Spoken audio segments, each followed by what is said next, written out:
तो शिव कथा में क्या चल रहा था, क्या बताया था पिछले मंगलवार? बताया था पूजा भक्ति की बात चल रही। पुराणों में 18 पुराणों में सब में पूजा सिखाने के नियम, तरीका, ढंग कैसे करनी चाहिए सभी में। सो सनत कुमार ऋषि ने बताया था कि मनन, ध्यान, संध्या, बंधन, जाप, कीर्तन, ये करने से मनुष्य का उद्धार हो जाता है, आत्मा को मोक्ष मिल जाता है। सनत कुमार जी से नंदी जी की बात चल रही है। नंदी जी जानते हो? जी गुरुजी। जो शंकर जी के पास बैठे हैं, गण भी हैं और वाहन भी हैं, विद्वान भी हैं और शिव के अधिक विद्या भी हैं, ज्ञान के भंडार हैं। तो सनत कुमार ऋषि मालूम कर रहे हैं नंदी जी, जो व्यक्ति मनन ना करे, ध्यान ना करे, संध्या ना करे, कीर्तन ना करे, ये सब काम गुरु जी की कृपा से होते हैं। गुरु जी समझाए तो गुरु जी का आशीर्वाद से काम सब होते हैं। तो क्या स्वर्ग में और मोक्ष में जाने का और कोई साधन भी है? तो सनत कुमार जी मालूम कर रहे किनसे? नंदी जी से। तो नंदी जी कहने लगे, हे सनत कुमार जी, हे सनत कुमार जी, साधन है, वो है शिव पूजा, शिवलिंग की पूजा और शिव पूजा। जो व्यक्ति संध्या बंधन नहीं जानते, योग साधना नहीं जानते, कीर्तन नहीं करते, तो वो मेरी शिव कहते हैं, हे नंदी जी, क्या ये शिव ने कहा कि हाँ? नंदी जी कहते शिव ने मुझे बताया। नंदी जी कह रहे संत कुमार जी, शिव ने मुझे बताया कि जो मेरे लिंग का पूजन करे, जल चढ़ाए, नैवेद्य चढ़ाए और शिवलिंग स्थापित करे, शिवलिंग के रूप में मेरी पूजा करे या मूर्ति पूजा करे, जो कुछ उसके पास है अर्पण करे, फिर खाए, मुझे भोग लगाए, नित्य जल चढ़ाए, तो उसकी भी मुक्ति हो जाती है। और सनत कुमार जी कहने लगे कि नंदी जी, शिवलिंग कैसे स्थापित करें, कैसे पूजा करें, शिवलिंग की पूजा बताओ।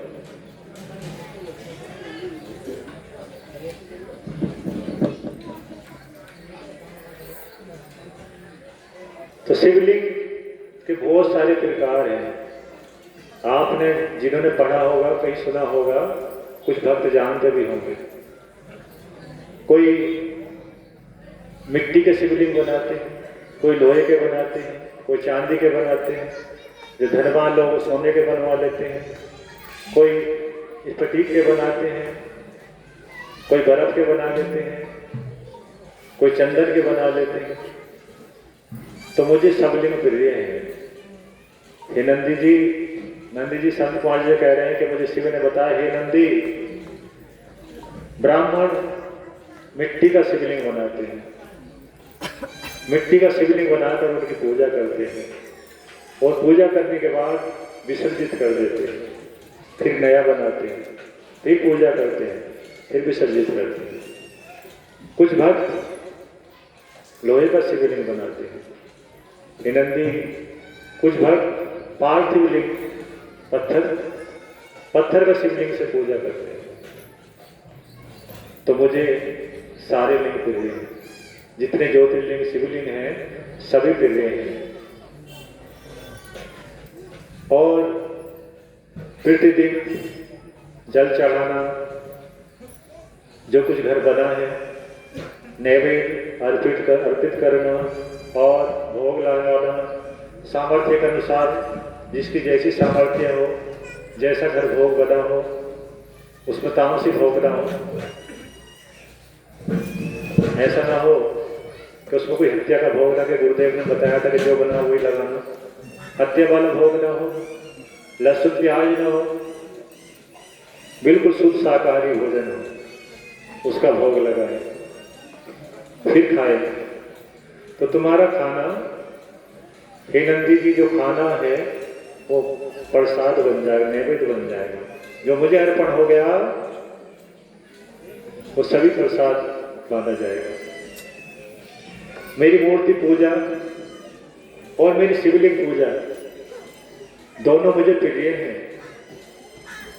लेकिन धन के कारण, धन कम हो, मेरी मूर्ति ना बनवा सके तो मेरा शिवलिंग बना सकते हैं। शिवलिंग बनाने में जिसकी जैसी सामर्थ्य हो, जितना धन हो, उस हिसाब से बनाए। धन नहीं है तो मिट्टी का बना लो, अच्छी शुद्ध मिट्टी लाओ, भिगो, शिवलिंग बनाओ, पूजा करो, बेलपत्र चढ़ाओ, जल चढ़ाओ, खीर चढ़ाओ, दूध चढ़ाओ, और शिव का नाम लेने के बाद, पूजा करने के बाद नदी या कहीं बहता जल हो विसर्जित कर दो, फिर अपने फिर पूजा कर लो, फिर बना लो। जब पिताजी यज्ञ करने जाते थे, हम भी साथ जाते थे, तो मिट्टी का शिवलिंग बनाते थे सभी जगह। कहीं कहीं समस्या आती थी शिवलिंग बनाने में। किसी के गांव की मिट्टी रेतली है, रेत वाली तो पता चलता था, बनाते थे तो फट जाते थे, तो कहते थे कहीं मिट्टी चिकनी वाले ले आया करो।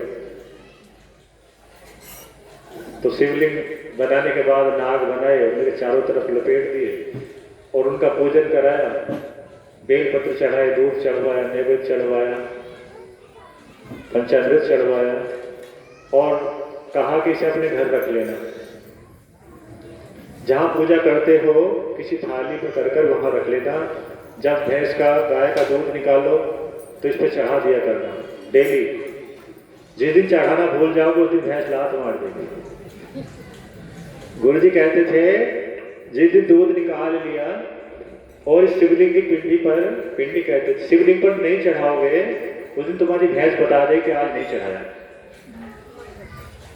तो सब याद करके चढ़ाते थे। अगर घर दूध हो रहा है और किसी के घर नहीं हो रहा और बाहर से दूध पीने के लिए आया तो भी बताते थे कि तो भी छींटा लगा, छींटा कहते कि छींटा लगा देना, थोड़ा चढ़ा देना हल्का, या उंगली से कन के धोरे वाली जो उंगली इससे छींटा लगा देना, वरना वो दूध तुम्हें हानि भी कर सकता है। जो पड़ोस से आया नुकसान भी दे सकता है, लेकिन अगर भगवान जी को अर्पण कर दिया तो हानि नहीं देगा।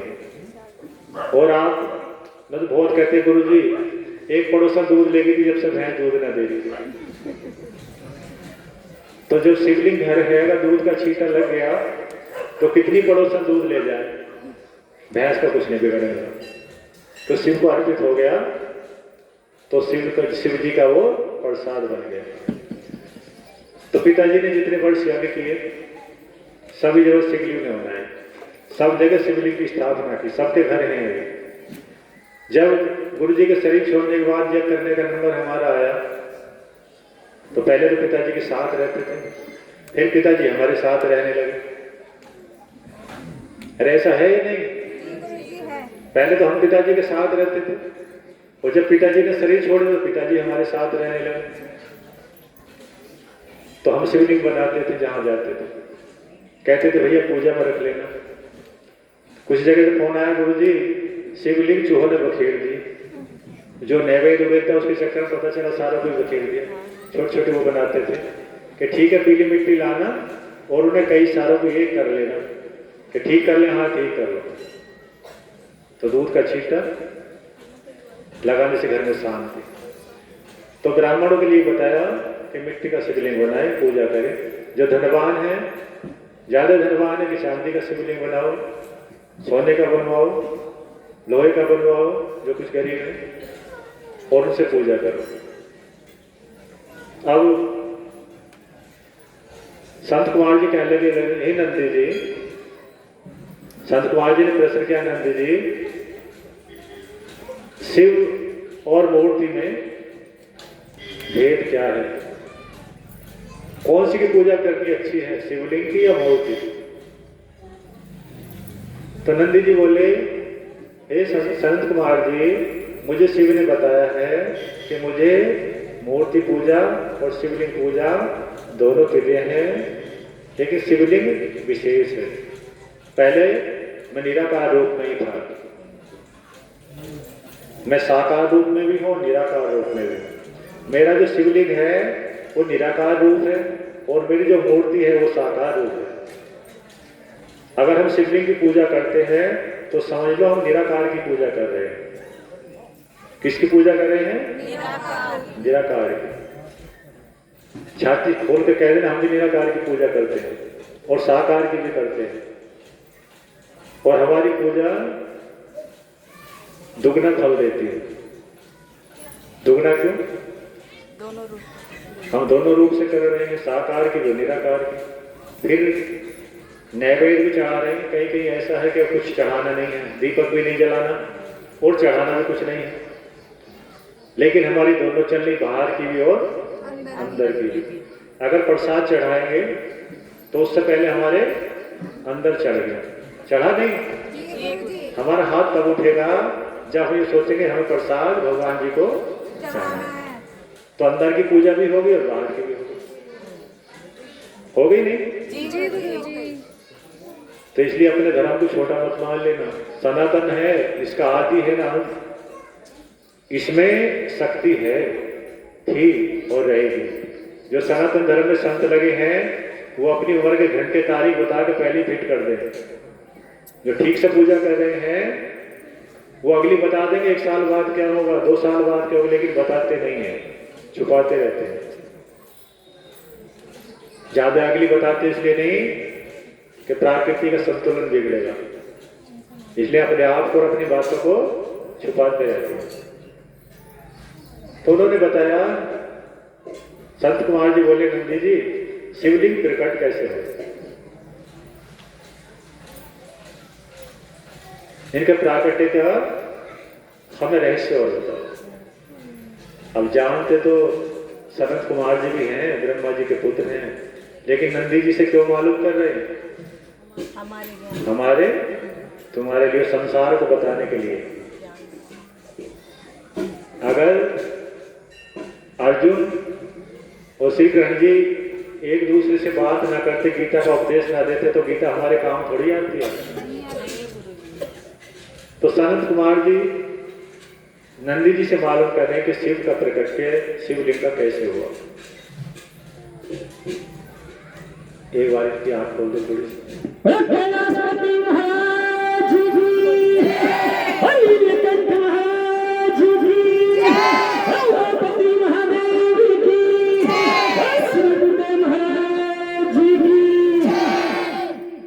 बार बार जगाना इसलिए पड़ता है,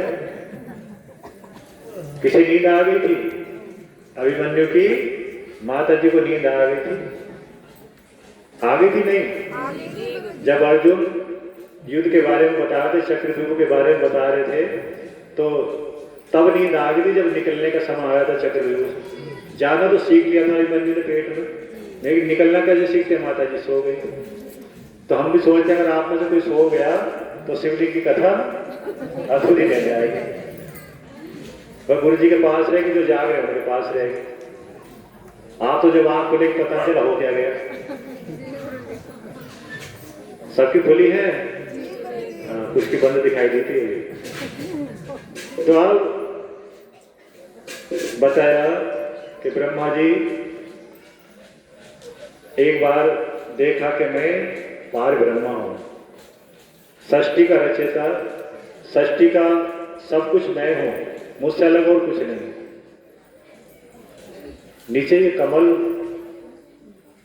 नीचे जिस पर मैं बैठा हूं, नीचे इसकी वो जो आ रही है शाखा, इसकी जो कहां तक जा रही, कौन है नीचे? देखा तो विष्णु जी मिल गए नीचे। विष्णु जी माता लक्ष्मी पैर दबा रही है और विष्णु जी आराम से हाथ लगा रखा, आराम से योग निद्रा में सो रहे। ब्रह्मा जी ने देखा, अपने कमल से ऊपर नीचे नाभि कमल पर गए और देखा कि मैंने इसे बनाया, मैंने मुझसे ही प्रकट हुआ है। नीचे जो है बोले पुत्र उठो, मैं तुम्हारा पिताजी हूं। अब विष्णु जी की आंख खुली, देखा कि सामने कोई कह रहा है कि मैं तुम्हारा पिताजी हूं, तुम मेरे पुत्र पुत्र जागो। अब विष्णु जी को थोड़ा गुस्सा सा भी आया। कोई कहते ना किसी को कहने मैं तुम्हारा पिता, थोड़ा झटका तो लगे। बोले अरे पुत्र कैसे आना हुआ? एक तरफ तो कह रहे कि मैं तुम्हारा पिताजी हूं, तुम मेरे पुत्र हो। विष्णु जी कहने लगे पुत्र कैसे आए हो बताओ। अब दोनों पिताजी बने, पुत्र कौन बने? तो विष्णु जी कह रहे हैं मैं तुम्हारा पिताजी हूं, मैंने तुम्हें प्रकट किया ऊपर को, अपनी नाभि कमल से मैंने तुम्हें बनाया है ब्रह्मा जी। तो ब्रह्मा जी कह रहे हैं मैंने नीचे को तुम्हें बनाया। विवाद छिड़ गया, विवाद इतना हो गया कि युद्ध में बात आ गई कि चलो लड़ते हैं, जिसकी जीत हो जाएगी वही पिताजी है और जिसकी हार होगी वो पुत्र है। याद करके ले जाना आज शिवलिंग कैसे प्रकट हुए जिनको जल चढ़ाते हो। अब लड़ाई शुरू हो गई कि जो जीता वही पिताजी, जो हारा वही पुत्र। अस्त्र चलने लगे, दिव्य अस्त्र चलने लगे, लड़ाई बढ़ गई, युद्ध महासंग्राम हो गया। सारे देवता परेशान हो गए कि दोनों भगवान जी आपस में टकरा गए। सारे देवता दौड़ते दौड़ते शिव के पास पहुंचे, बोले प्रभु बहुत अनर्थ हो गया, सृष्टि में हलचल मच गई। कि देवताओं कैसे घबराए हुए हो? कि प्रभु विष्णु जी और ब्रह्मा जी युद्ध कर रहे हैं, एक दूसरे को पिताजी कह रहे हैं, पुत्र कोई नहीं बन रहा। और लड़ाई इतनी हो गई कि दिव्यास्त्र चल रहे हैं, देवता कांप रहे थे, घबरा रहे थे, होगा क्या? शिव कहने लगे चलो मैं तुम्हारे साथ चलता हूं। और शिव चल दिए। शिव छुप गए पीछे और देखने लगे दोनों की लड़ाई। देखते हैं कैसे कैसे लड़ रहे दोनों। तो दिव्य अस्त्र चल रहे थे, शिव छुप रहे थे पीछे, देख रहे थे लड़ाई को। इतने में पता चला कि पशुपाद अस्त्र और वैष्णव अस्त्र, दोनों अस्त्र दोनों ने उठा लिए। ब्रह्मास्त्र अस्त्र जो हम दोनों के हाथ में देखे, भगवान ने देखा फिर ले जाएगी। सृष्टि में सब कुछ समाप्त हो जाएगा। दोनों ने दिव्य अस्त्र उठा लिए। तब शिव सामने आ गए और दोनों के बीच में अग्नि स्तंभ के रूप में आ गए।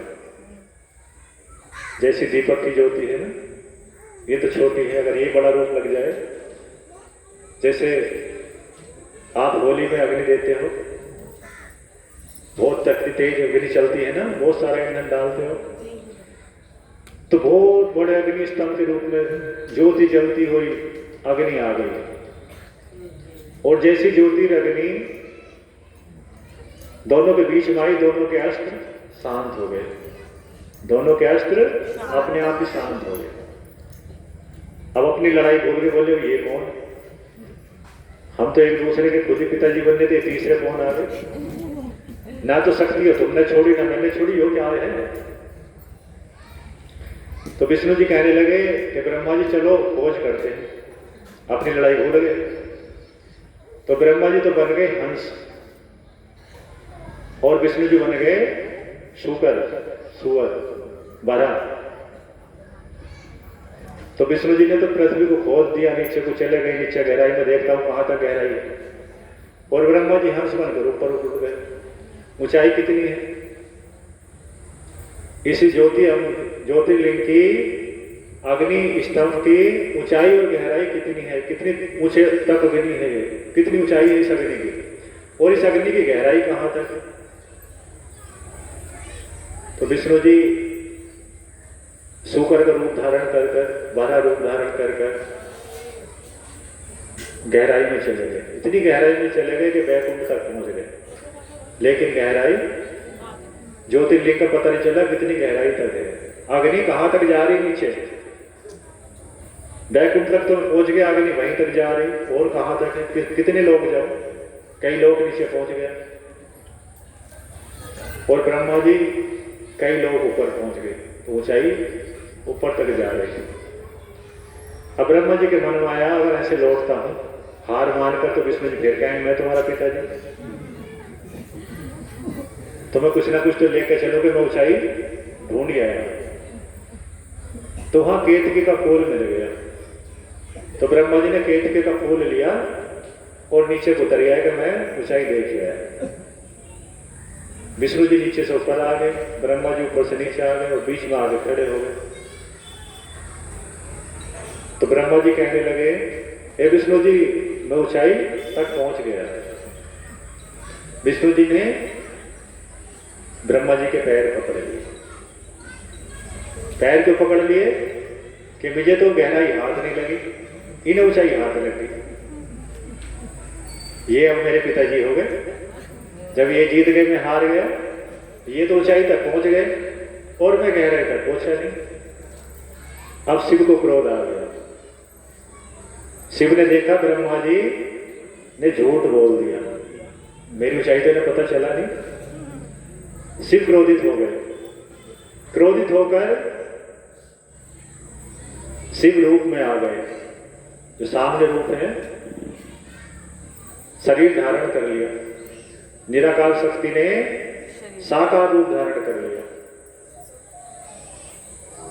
और साकार रूप धारण करके, हे ब्रह्मा जी बहुत झूठ बोलते हो, शर्म नहीं आती झूठ बोलते हुए, क्या तुमने ऊंचाई पार कर ली, ऊंचाई तक पहुंच गए? ब्रह्मा जी कांपने लगे कि तो गड़बड़ हो गया मानो, अपनी बड़ाई के चक्कर में विष्णु जी से, और ये तो गड़बड़ कर लिया। शिव क्रोधित हो गए,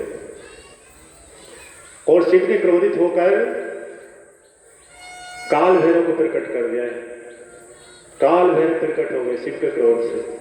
ले काल भैरव ब्रह्मा जी का सिर काट दो, 5वां सिर उड़ा दो। काल भैरव की मूर्ति देखी, हाथ में सिर टंग रहा, पता है किनका? ब्रह्मा जी का। पता था नहीं, सिर तो देखा था, पता नहीं किनका। काल भैरव जी ने ब्रह्मा जी का सिर पकड़ा, उड़ा दिया।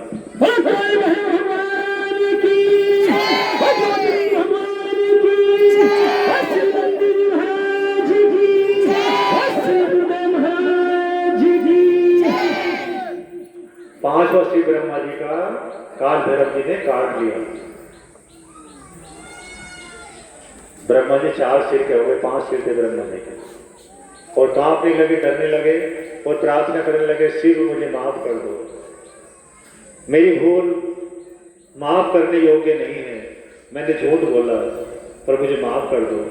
तुम्हारा आदि है ना, तुम निराकार हो, साकार हो, मैं तुम्हें पहचानने में भूल कर गया, मैं प्रतिष्ठा के चक्कर में लग गया, अपनी बड़ाई के चक्कर में लग गया। तो शिव कहने लगे, हे ब्रह्मा जी मैं तुम्हें श्राप देता हूं, तुम स्थान से विहीन हो जाओ, सत्कार से विहीन हो जाओ, उत्सव से विहीन हो जाओ।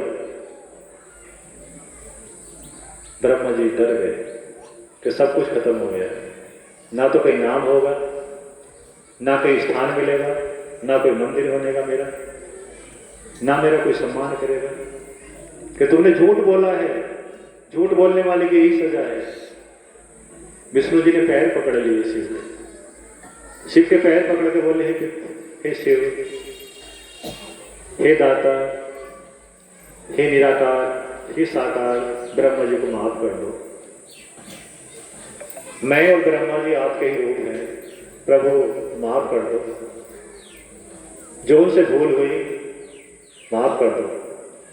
और केतकी को भी श्राप दे दिया, हे केतकी तू इनके साथ आया है ना ब्रह्मा जी के, तुझे भी श्राप देता हूं, तू कभी मुझ पर नहीं चढ़ेगा, मुझे प्यारा कभी नहीं होगा, मेरी पूजा में तेरा स्थान नहीं होगा।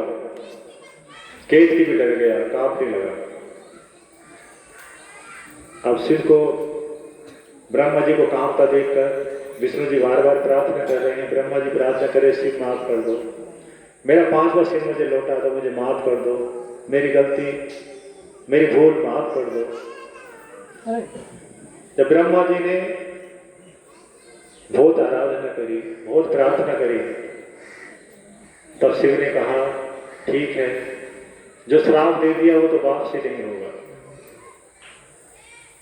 पर तुम्हें स्थान देता हूं यज्ञ में। जहां भी यज्ञ होंगे वहां तुम्हारा भाग जरूर होगा। बिना तुम्हारे ब्रह्मा जी यज्ञ सफल नहीं होंगे। लेकिन जो श्राप निकल गए वो निकल गए। तो ब्रह्मा जी का मंदिर है किसी के गांव में? नहीं गुरु। किसी के क्षेत्र में है? नहीं है गुरु। किसी के जिले में है?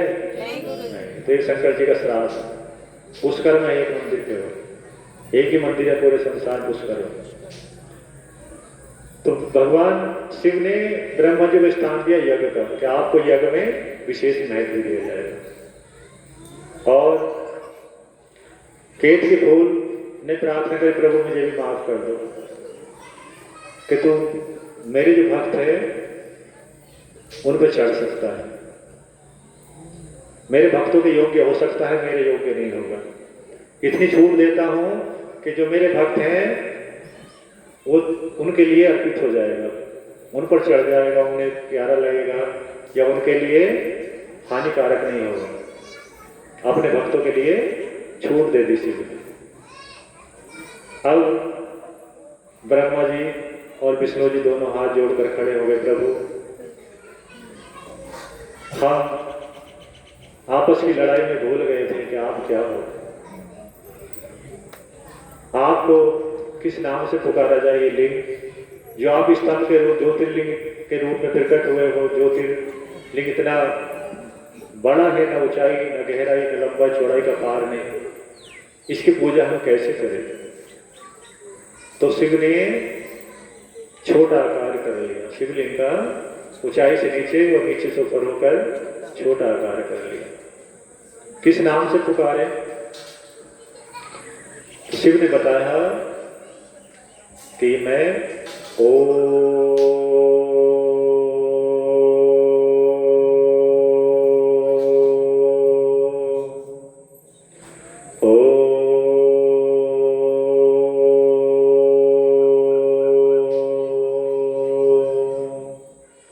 ओमकार हूं।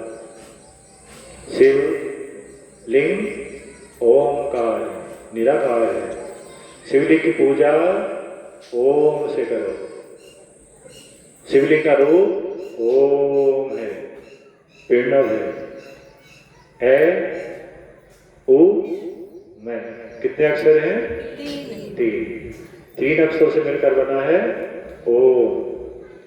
तो हे ब्रह्मा जी, इन 3 अक्षरों में आप भी हो, विष्णु जी भी हैं और मैं भी हूं। तो शिवलिंग निराकार शक्ति का रूप है, इसकी पूजा ओम से करो। और मेरा जो साकार रूप है उनकी पूजा ओम नमः शिवाय, ओम नमः शिवाय, इस रूप से करो। तो विष्णु जी ने और ब्रह्मा जी ने अपना विवाद भूल गए।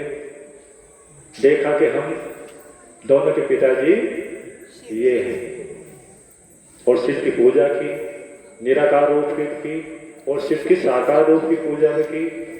और तब से देवताओं की मूर्ति पूजा शुरू हो गई। उससे पहले देवताओं की मूर्ति पूजा नहीं होती थी। देवताओं की मूर्ति पूजा तब से ही शुरू हुई जब से शिवलिंग ज्योतिर्लिंग प्रकट हुए। अब अगली कथा अगले मंगलवार।